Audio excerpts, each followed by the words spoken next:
Welcome to Micro College. My name is Jacob Hunt, and I'm the executive director of Thoreau College, located in Viroqua, Wisconsin.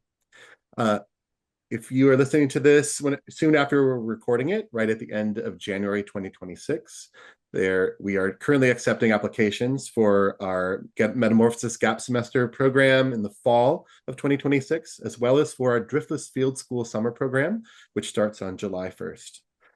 If you're interested in these programs or in the Driftless Folk School, please check us out on the internet at www.thoreaucollege.org. Today, my guest on the podcast is Kristen Case, who is a visiting professor at Boston College. She's also the author of 5 books, including Daphne with Tupelo Press, and recently Henry David Thoreau's Kalendar with Milkweed Editions. She is the co-editor of the Oxford Handbook of Henry David Thoreau, William James Literary Studies, Thoreau in an Age of Crisis, Uses and Abuses of an American Icon, and 2119 Contemporary Poets in the 19th Century Archive, and Thoreau at 200, Essays and Reassessments. She is the recipient of the Gateway Prize for Poetry, the Maine Literary Award in Poetry, a MacDowell Fellowship, and the UMF Trustee Professorship. Kristen has been an educator for over 20 years with experience in elementary school, middle school, and college settings. And she's the executive director and lead faculty at the Monson Seminar in Monson, Maine, which is one of the main things we want to talk about today. Thank you for joining us, Kristen. Thank you. I feel so old listening to that bio. Always out of date right away, too, right? I know. Like, oh yeah, I did do that. I forgot about that. Yeah. Yeah. Well, it's a delight to talk to you today, Kristen, for a couple of reasons. I mean, both the Monson Seminar is a fascinating sort of micro college style program that I'm really interested in sharing with our audience. But also, you are the first genuine Thoreau scholar we've ever talked to on the podcast. And this book, the recent book, Kalendar, Henry David Thoreau's Kalendar, which is just a beautifully written and beautifully physically made book. I'm really savoring it. I'm still sort of halfway through it and looking at the illustrations and your writing. Really, I think it has a lot of relevance to our curriculum here at Thoreau College and for people interested in Henry David Thoreau and in observing nature. It's beautiful. So thank you for creating it. Oh, well, thank you for those kind words. And all the credit in the world to the wonderful Milkweed Editions for their painstaking and exhausting labor on the book. There was an incredible team who devoted a ton of time to making that book beautiful, and it's a debt I will carry through life to Milkweed Editions. So shout out to them. Yeah, an important institution for sure. Yeah. Yeah.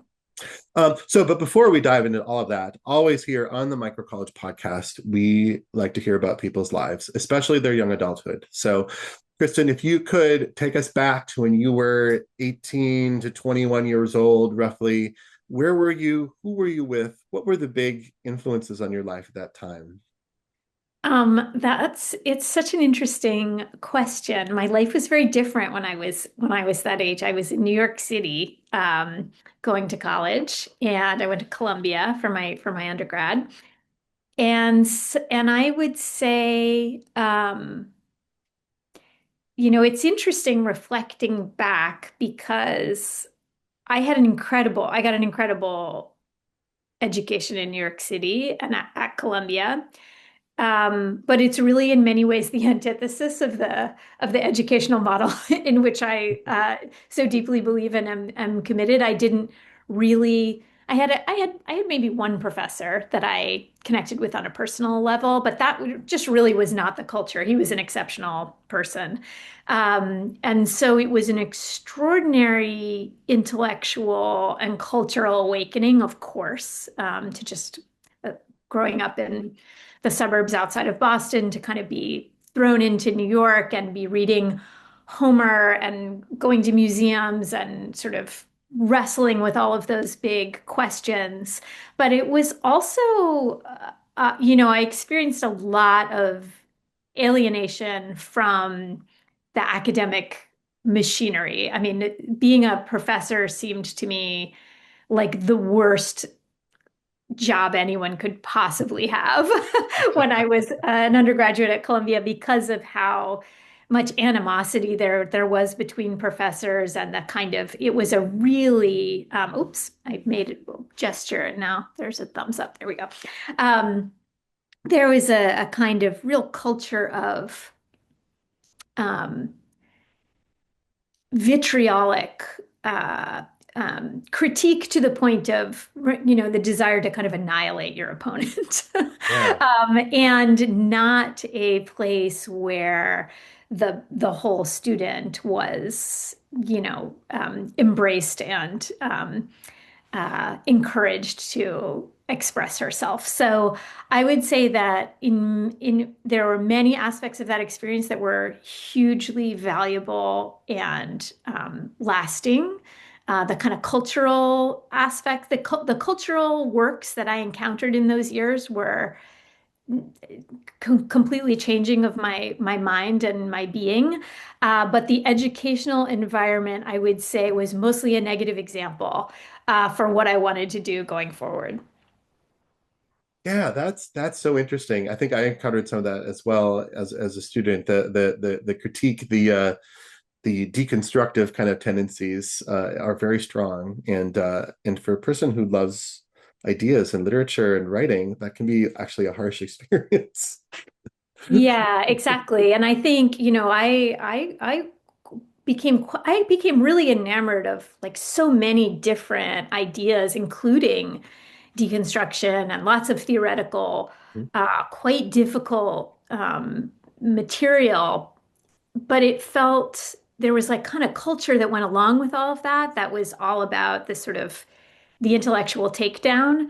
And I just remember feeling like, I don't think it has to be this way. And I don't even think that the ideas most associated with that mode Mhm. required that kind of effective engagement. It just felt to me like this is a really, I mean, I don't know that I could have articulated this at the time. I only knew that I was unhappy in that mode, but over time, I developed the idea that yeah, it just ideas don't have to live in that kind of serious thinking does not have to be based in antagonism, and so that was the my one of my major takeaways from that period of my life.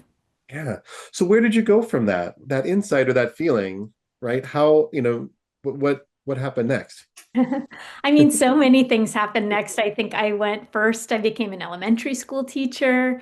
I did that for several years and did a graduate degree in elementary ed. And so I sort of thought, well, maybe intellectual life is not for me. And I really need to kind of be working. I knew that I wanted to be a teacher. I think I always knew that I wanted to be a teacher and a writer. And so those two, how I have done those things has been really, I've done both of those activities in many, many different ways and kind of always looking for the right combination and the right sort of institutional home and all of those things. But at first it was writing poetry and teaching elementary school. And then eventually my favorite classes when I was doing my MFA in poetry were the lit classes, and I just craved more of that. So I did end up going on to do the PhD Mhm. um, and all of that. But it's always felt like a pretty fluid combination of those Yeah, two things, writing and teaching. cool. Yeah. Before we started recording, you talked a bit about experiences at the mountain school. Would Mhm. you Can you put that into context? Was that a high school age experience? Yeah. Yeah, that was a semester my junior year of high school. In Vershire, Vermont, and it's mountain school is sort of like one of the. I think it maybe was the original semester school, so it has quite a long history going back to the 70s. And it's on an organic farm, and you participate in the running of the farm as a student in addition to taking classes, and so it was a really integrative experience. And I remember the kind of community that I experienced there and the idea of my thinking life being completely integrated with working on the farm, with talking to my roommate late at night, with going on walks in the woods. The idea that all of those things could sort of live together felt so transformative. And I think a little bit I've been chasing or trying to reconstruct that fundamental experience ever since. Yeah, that's something I hope to explore. Maybe Mountain School would be, a great example. But this the high school seminar or semester program movement, there is now an organization of semester schools for high school students. And I've had some of the students I've worked with, high school students here in Wisconsin, who've done one of the other of these programs, and they are very, very powerful. These are transformative. And they often leave this experience that you just described of chasing Mhm. that, right? It gives you a Yeah. taste for kind of an embodied and like an integrated life that is sets that's hard to reach in the regular high school or certainly in adult life, and it sets up, it's an interesting dynamic. Yeah, absolutely. I think those kinds of, I mean, it's interesting, and this is maybe the link to thinking about Thoreau, but that, right, living that kind of integrated life is something that our culture makes extremely difficult. And so I think these little experiments, and like experiment is such a great Thoreauvian word. He talked about his time at Walden Pond as an experiment. These experiments in living and learning in different ways, I think, are so important, not only for students, but for all of us to kind of remember in a really basic way. There's different ways to live. Yeah. We could organize things differently, and as difficult and as out of reach as that can feel, I think these small programs that are designed to give people a taste of a different way of being in the world are really valuable and play an important role. Yeah, people are curious about this to check it out. The Mountain School, it's just a beautiful place there in Vermont. Yes. Yeah. So, okay, Henry David Thoreau. How did Henry enter your life? And and maybe you could talk about also one of the things that I found we, just about 10 or 11 years ago, we kind of did this kind of audacious thing of naming this project here in Wisconsin Thoreau College. And I'd read Walden a couple times as a teenager and then taught the Transcendentalists in high school here, but I had no relationship to Roviana, to the Thoreau Society, to Concord. I'd never been to Walden, anything like that. Still, So I've still, been you haven't? Still? I have been, yes. I have Oh, you been have now, now. Okay, yes. But at the time when we started then, no, that was an important piece. And I was participating in the Enneal gathering there once, and it was Oh, really good, good. wonderful how like excited people there were about this project. So that felt good. But I think one of the things I didn't realize in doing this, in selecting this name, was that I was signing up for perhaps a lifelong role in defending Henry David Thoreau. Which I'm happy to do, Yeah, but it was a yeah, surprise by how active a role that was. I I wonder if you totally. found that as well. 100%. Although, you asked how Thoreau entered my life, and Yeah. my responses to those two questions are related, because I read Thoreau for the first time at the Mountain School. It was like, I don't know if it still is, but it was, of course, like required reading back in the day in the 90s. Uh, and I hated it. And I think I hated it the first two full times through.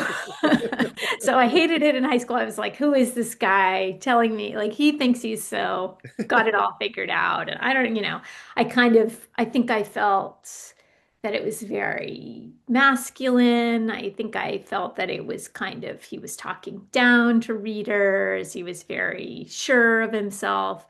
And all of which is, I think, yeah, I think if you go looking for that, you can find it. Yeah.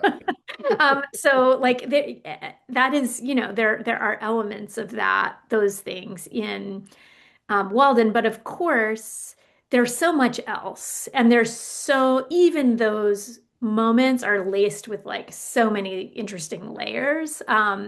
And so it was, I think, the third time that I read Walden when I was a graduate student, that I was really able to. I had a different way in. I was like living in a really rural place. I had a garden for the first time.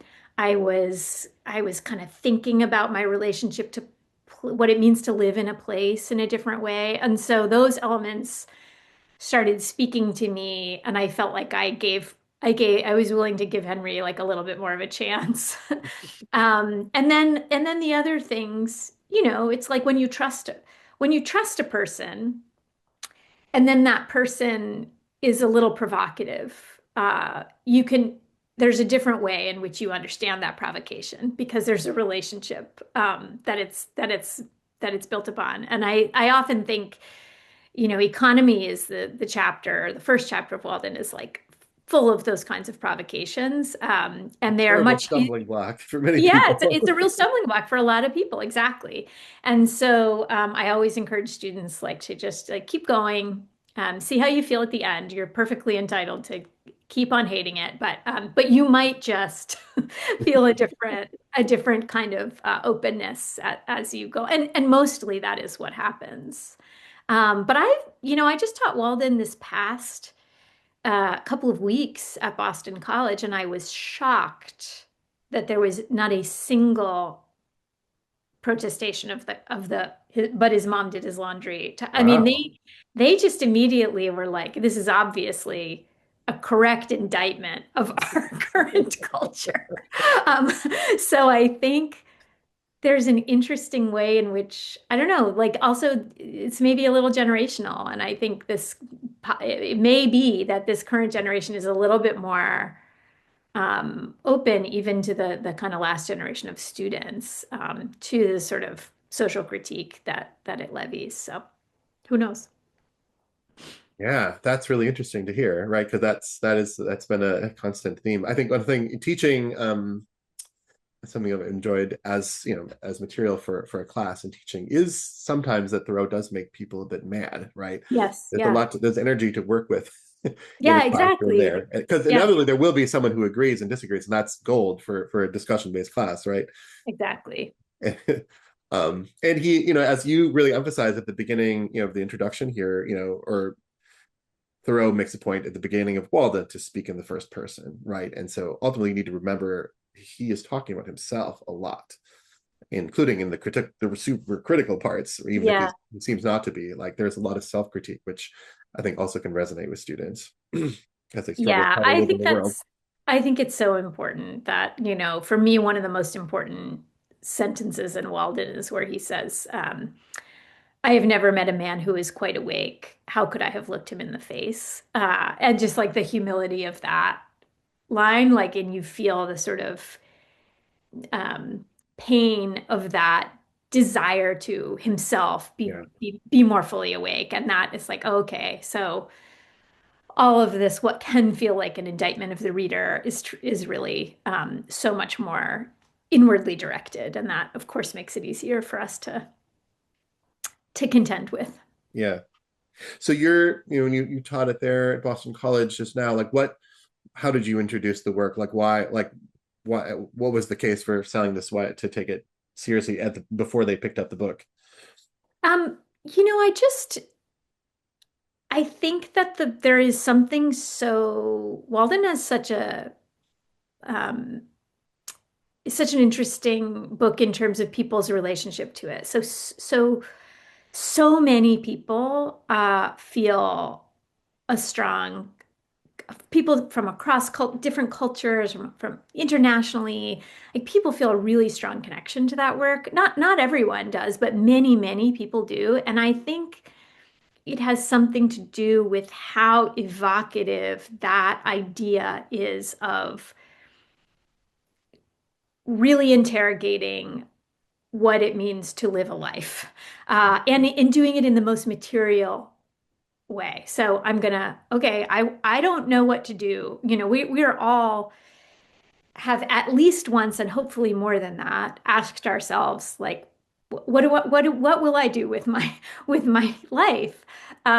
It's another version of the great and oft quoted Mary Oliver line about, what you will do with your one wild and precious life, right? That question of how to live in the world is so profound and so elemental to human existence. And then I think the way that he materializes that by actually saying, like, well, here's a plot of land. I guess I could plant beans. And I guess I could use these boards and like build. So in building in kind of staging this experiment, which is what if I started with just the materials I can find around me and just built a life, uh, sort of as much as I can from scratch. Right. Um, I think is such a compelling, there's something that grabs us about that experience. And I think it's very connected to like the experience of every child who plays house in the woods as a kid or who kind of builds a fort. There's something about that. What if I made my own life? What would that look like? And of course, it's unsustainable. It was unsustainable even for him and he lived there for 2 years. It was never meant to be his entire life. But that conducting that experiment and then creating a record of it in which we can then conduct our own experiment through the text and in our own imaginations, um, I think is incredibly hope giving and possibility generating. Like there's something that allows us to think anew about what our lives are. So I think that's the rationale, that's the appeal. I just don't think anybody does that particular thing better. Yeah. Yeah, for me, it's always important to remember, this, where this falls in Thoreau's biography, right? This is born out of deep crisis, right, in Yes. his life, and it's a crisis of his late 20s, which is a common pattern actually. We work with students here at Thoreau College who are gap year students or college age students, but also we have interns who are in their 20s, and there is often a late 20s kind of crisis brought on by external or internal events that I think this speaks. Okay, let's start over again. That What is essential, what is non-negotiable, and can we build from there? Yeah. Well, it's that intersection, I think for him, as for many people today, like that's really the moment where you are kind of building your your your a life as an adult. And when, the sort of structures of school and family are receding and you're out there on your own. I mean, it's tough. It is tough out there. Yeah. And so I think there's a lot of it makes perfect sense to me that that's a period of crisis, and it certainly was for him, as you say, a kind of crushing grief. I think is just behind every sentence of Walden. So your new book, Henry David Thoreau's Kalendar, Charts and Observations of Natural Phenomena. This is Calendar with a K. Yeah. And this is, yeah, one of the, filling in a new, a opportunity to look at still under, not very familiar part of this story of Thoreau's life. He didn't live to be very old. So this is a lot of it is work and thinking from the very last couple of years of his life, which this is the 1860s, so a crisis in the country, and this is very much is wrapped up with what this is going on. So, can you introduce us to what is Henry David Thoreau's Calendar and what you've seen in it, and to bring it out to the public in this way? Yeah, absolutely. Trying to think of where to start. Well, I'll maybe just start by saying that I was immediately, as I became aware of these manuscripts when I was a graduate student, and I was immediately totally fascinated by them. I had been keeping like my own little, anyone who like keeps a garden record of like what blooms when, or records of the birds that they see, can understand the appeal of this kind of record. That's really what this project was, sort of on a grand scale. So Thoreau, as many people may know, kept a journal incredibly religiously through really his time after Walden, right up until he was too ill to be outdoors. So that was, kind of the remainder of his adult life. About 10 years is what that ended up to be. He died quite young. Somebody just gifted us a complete set of the Oh, journals, which I'd never seen in one place, and it is striking that everything up to and through the Walden years is in the first volume. Yes, exactly. Yeah. And there'll be the version we have. I don't know if there's multiple versions, but it says like this is like the Walden section. It's kind of water stained and like there are pieces there that you can recognize. But then Yeah. there's this incredible detailed record of the years, for the next 10 or more years after that that are documented. Yeah. And it's a really incredible. I mean, it's insofar as you want to call it a published work, it is my favorite of Thoreau's works. I mean, it's just like so rich and interesting and like incredible detail about the environment, but also just like wildly imaginative writing. It's an incredible document. So, starting in about 1860, when he had been keeping that journal, his habit was to go on these long walks. So he went on often like 4 hour walks each day. And then the next day would document the walk. So that was kind of like the rough structure of the journal. So there's like already a lot that's very interesting to me about that. So he's kind of, you know, reliving the walk in writing. And I think his whole life he was playing with immediate experience of the natural world and then how you represent or represent that experience in writing. Like those were the things that captivated him. And so the journal is another instance of that.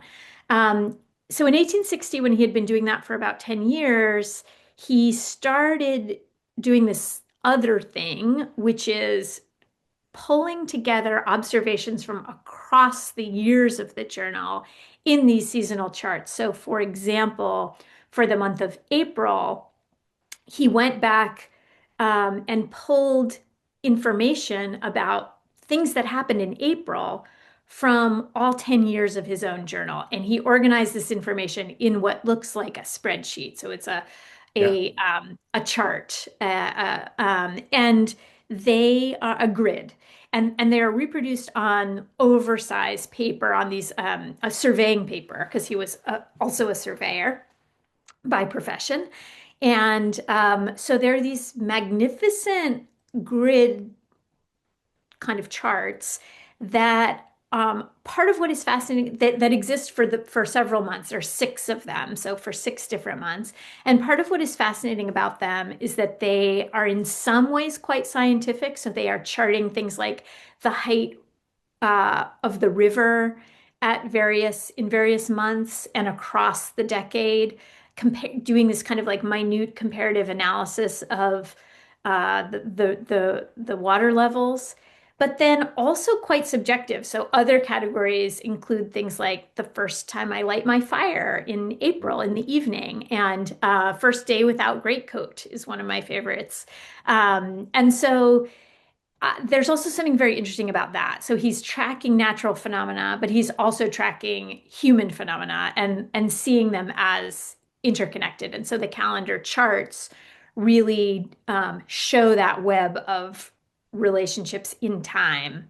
And I think they're fascinating. They had never been transcribed, so I set to work as a graduate student on that transcription work and like just, finished 6 months ago. So it's been a long process, but that's really what the work is. Yeah, it is really fascinating. It resonates with me a lot because, well, first of all, because my father is a journal keeper of this kind, Mm. for example, and he's a dairy farmer, grew up, here in the area, and definitely can tell you when the swallows come back every year and when they Cool. leave, and that's like one day when that happens. And these phenomenon about when you tap the maple trees and when you plant the corn, like that's if you have a long enough perspective on that, you can say something that is natural, it's scientific, it is maybe connected to the climate change or something like that, but also it's something deeply, like it's an interior experience as well, that it's really cool to know that Thoreau is thinking in this way as well. Yeah, and I think it's also a different way of experiencing time, Yeah. right? So that your father, in having those seasonal touchstones and being and documenting them and be like, is really, I would argue, experiencing life in a very different way from those of us who have lost most of those kind of cyclical time markers. Because if you're only ever living in like Google Calendar time with the line, I know people know what I'm talking about, like the line that goes down. You can watch the time disappearing. Um, The uh, sand through the exactly. hourglass. It's the new version of that. So if you're only ever living in that like ever decreasing, diminishing time, I just think you have a certain experience of being alive that is different if you are keyed into those kinds of larger rhythms. And so part of my argument with the book is that he was really making a choice to live into this kind of time in privileging the calendar time. He was really like deciding how he wanted to, especially in the second half of the book, which is when he was working on the charts, really on his deathbed, what ended up being his sick bed, at least that became his deathbed. He was really making a decision about what kind of temporal experience he wanted to have. And that's a temporal experience that feels unavailable to us, but in fact is available. And so that's another thing that I wanted to emphasize in the book. Yeah.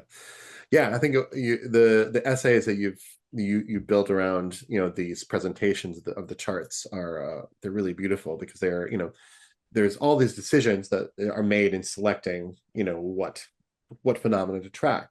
It's not just one instance, it's how can we look at this over the course of years. And there's a lot of deep thinking that clearly Thoreau put into that, and you've drawn a lot of that out in beautiful ways that I really appreciated.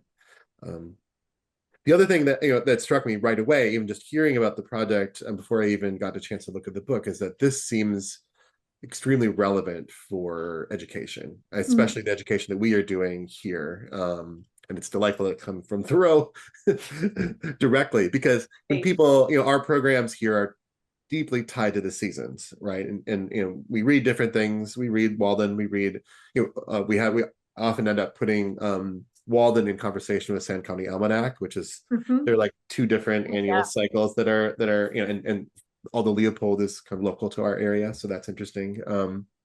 And other, Robin Wall Kimmer, other kind of very phenomenological Yeah. examinations of natural cycles and human cycles.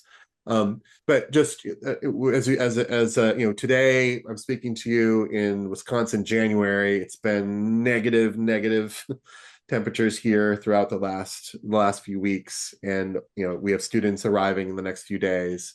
As we go from February to March to April to May, there are events that will happen that we draw attention to, and they happen at different times every year, but that marking of time in this way is actually the most basic curriculum that as we are practicing it here in this place-based education. That's incredible and exciting.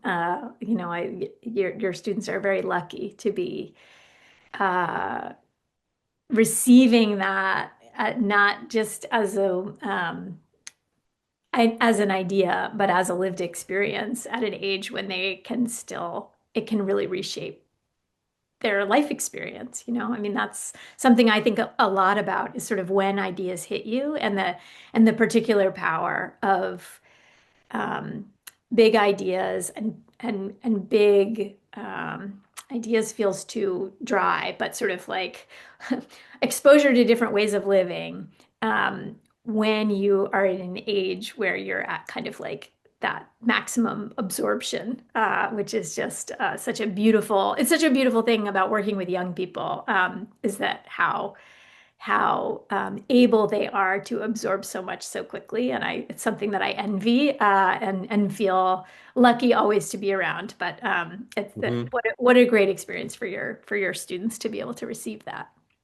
Yeah, I'm wondering if you have, as a person with a breadth of teaching experience as well as this scholarship, if you have any other thoughts about Thoreau as educator, as a template for curriculum, because he also did have a short period of time, at least when he was a teacher, both in a situation Yeah. famously that didn't work out very well, and then in a school that was more of his own designing, that documented by Louisa May Alcott. But Mhm. you know but he was educating through his books and through his example. But can you think about like what can Thoreau teach us as educators, as a teacher? Absolutely. And I think there's so much to say on this. And some of it are like he has the stuff about education in Walden is incredible Yeah. and other writings as well. And it all I think reduces to we learn through living, and our life and education should not be a kind of simulated life. It should be an actual life, Mhm. which is easy to say and really hard to uh, pull off on any level. And so I think, but it's a lesson that I think we keep grappling with in many, many different ways and on many different levels. I think about this a lot in terms of, contemporary um, pedagogical issues like AI, that, AI seems to me that the prevalence of kind of illicit use of AI in the classroom, let's say, seems to me a kind of, with 2020 hindsight, a kind of almost predictable outcome of an educational system that is so results oriented and so kind of like rubric structured and with so little space for students to connect their interior selves to what they are learning. And that's not the fault of any teacher in any public school. Like it's a systemic problem. I have just enormous love and appreciation for my kids, teachers who fight continually to kind of find ways to get the life into the learning. But that, like, what better symbol of an education where the life has is gone than that, like, now machines are thinking for the students. But I think, the good news is that people like thinking and learning. People are like plants, they want to grow. And it's not a little bit of creativity, and in some cases, a lot of creativity. Um, it is possible to kind of tap into that desire. And I think that's the whole game. Like it's, when a student or an adult, when anyone is connected to their own desire to grow, and they have the nutrients, the conditions around them that enable them to grow, they will grow and flourish just like any plant or any animal. And so I think there's a huge challenge in this moment to kind of reconnect with that element of ourselves and our students. But I do believe I'm a huge believer in its possibility. Yeah, yeah. There's a lot to be driven from the example there. Yeah, so it's getting deep into our hour here already, and we haven't talked about the Monson Seminar. Mm. So I'm really excited to learn and to share more about that. So can you tell us about the Monson Seminar? What is it, and how does it get started, and what does it look like? Yeah. Well, so it started because I had the great fortune to go to an artist residency, back in, I think just post-pandemic, so maybe 2021. And an artist residency is like the most luxurious thing that exists, for writers or for creative people of any kind. Everyone should have this experience. You have protected time, you have a place, you have a dedicated workspace, and often even things like your meals are provided. So that was the case for me. I had this 3 weeks of just totally protected time. And I've just never experienced that. And certainly since being a parent and working full time, like, it was just an unfathomable kind of luxury to me. And I was so amazed by what my mind could do in those conditions. Yeah. It was truly astonishing. And I thought, like, I'm in my 40s and I am a professor, which means, and I have financial security, and I like, uh, I, I- if this experience was this transformative for me in that situation, imagine what it could do for a young person who doesn't have any of those things and who has less time and less security and less opportunity.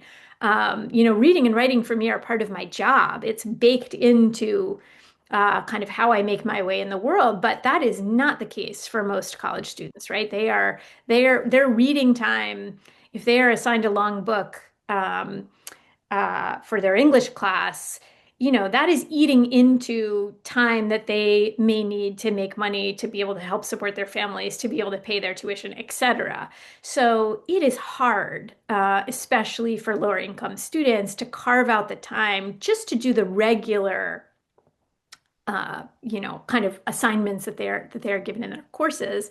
And something they are students in that position are very rarely able to access is a more independent project where they are really uh, creating something that speaks to their own interests and where they can really invest themselves fully.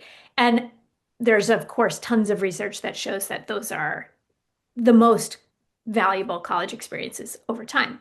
So I approached the folks at the residency and said, "What would you think about setting up a course here where students could basically be like the artists in residence, but with a course kind of giving them scaffolding and support, pursue an independent project, and have studio time and 3 weeks to just be here, totally free of charge." And amazingly, they agreed to give us the time and the space.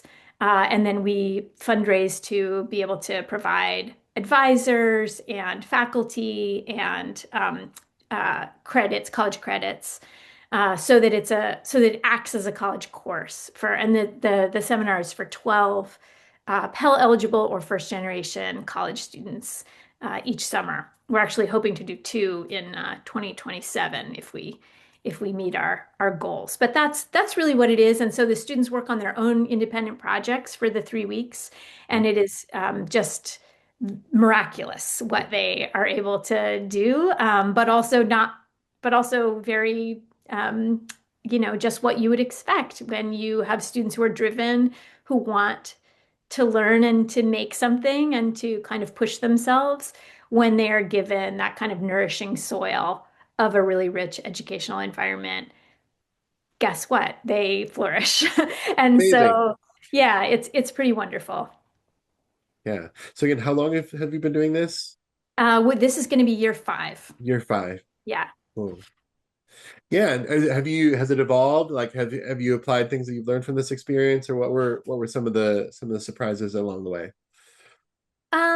I would say that, and I don't know if this is something that you'd experience, but I bet that it is, the community aspect, the students' relationships to each other are so powerful Yeah. and so important to the tenor of the time. And that in our first year, everybody lived together in a single house. It was a big house, and people had roommates, and they were all together.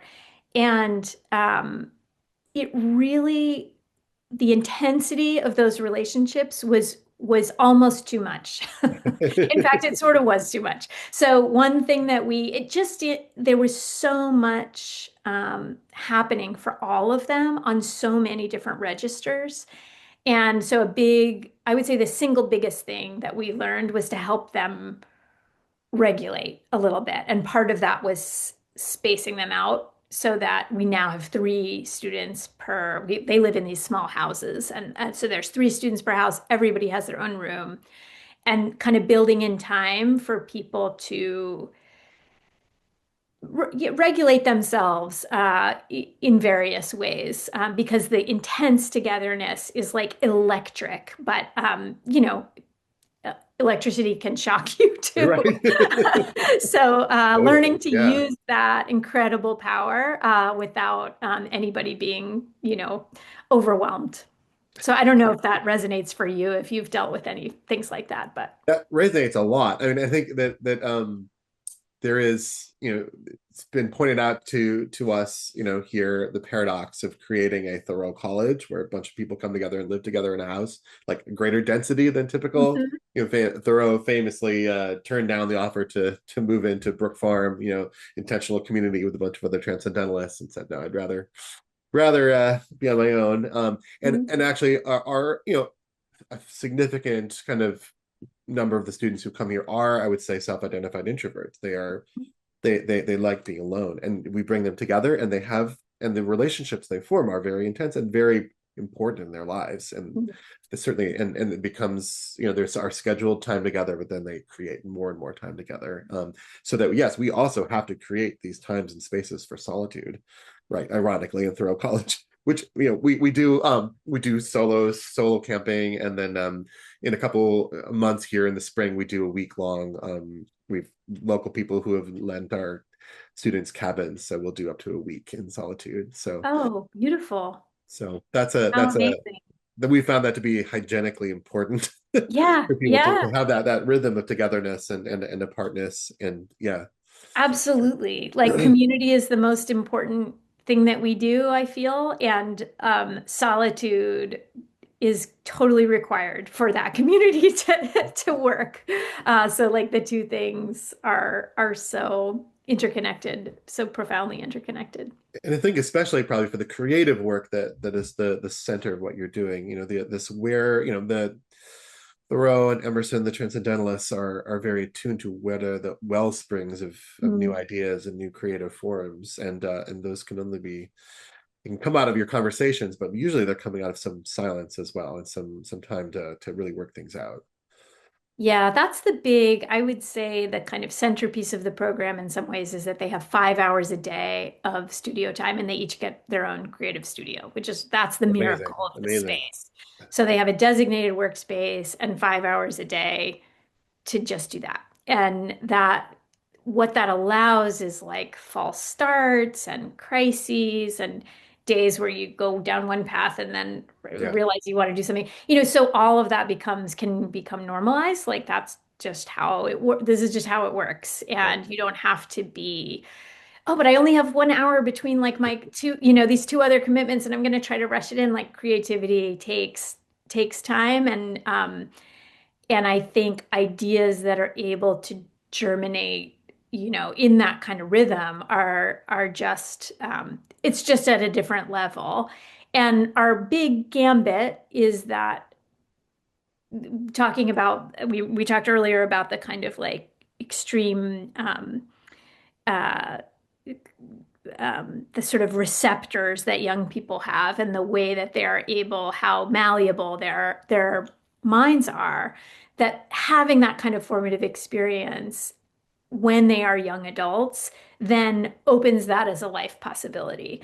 Yeah. Even if they don't know how they will ever recreate it, they now know what they can do in the right conditions. And that just feels really important to us. Yeah. Can you share any examples of the work that has come out of this, or what sort of, where have the students gone, the participants? I mean, it really it has run the gamut from like recording albums to sort of, lots of writing projects. So a lot poetry collections and sometimes more research-based work, kind of a psychology thesis, Mhm. for example. And sometimes we had a painter do a suite of paintings, a sculptor do a whole bunch of sculptures, sound art. So it's an incredibly wide range of projects that people end up working on. And in terms of outcomes, I think like or where they go, we have it as I just happened to see it's like top of mind because I just happened to see it the other day, a student who is on her way to Montenegro to go to the Peace Corps. And how that's exactly connected to her time at Monson, I have no idea, but I feel that it was a part of her path. And then, other students who are teaching, who are doing all kinds of things, working in state government. So there's no real I'm sure this is true of your students too. They go all over the place and do all Yeah. kinds of things.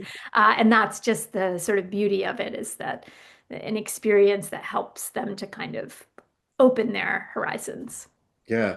Well, especially it's very striking that you are setting out to, as you said, to have the space to do this creative work is a really profound kind of a privileged experience that few people get to experience. And even a 3 week opportunity like that, it opens up the possibility for thinking differently. It's an experiment like Thoreau's time at Walden. How might we live? And different things can come out of that. We certainly do see that in our Thoreau College alums. They do different things after Mm. having spent a few months here than they would have otherwise. And Mhm. sometimes that is like literally there's connections that we help them to make, but a lot of times it's their mental space has Yeah. expanded and changed. Yeah. And that's, I think that's what college should do ultimately, right? It's Yeah. like that kind of it is a beautiful thing that we have this tradition of young people stepping into this space that is not their home and is not probably exactly where they're going to live for the rest of their lives, but is like a place apart where they can like really consider what life could offer them. And I think I feel very passionately about protecting the existence of that possibility for people. Yeah. Yeah. It's exciting. One of the reasons I love doing this podcast and talking to people like you is that there is there is a sense that the traditional 4-year colleges are that is less that today, right? It's for financial reasons, is more vocationally oriented, or it's that the schedules are tight and people have to think more, functionally about these than the liberal arts college was in the past, at least. And so to see everything from a 3-week seminar or even occasionally week-long programs that we've talked to gap semesters, gap years, things like this that are longer term, they are examples of meeting that disappearing kind of space in the confines of traditional education. And I'm really excited for more people to know about them. Yeah, me too. Well, I'm so excited to learn more about your work and the other folks who've been on this podcast and kind of be connected to this world of micro colleges. It feels really exciting. I'm glad that those energies are being collected in these little pockets. Cool. Yeah, that seems like a great place to end it here. Thank you so much for talking. Thank you for your work, and definitely thank you for the beautiful book calendar. And people should go check that out. We'll have a link to this and other works from Kristen, poetry and scholarship. Thank you so much. Thank you so much, Jacob.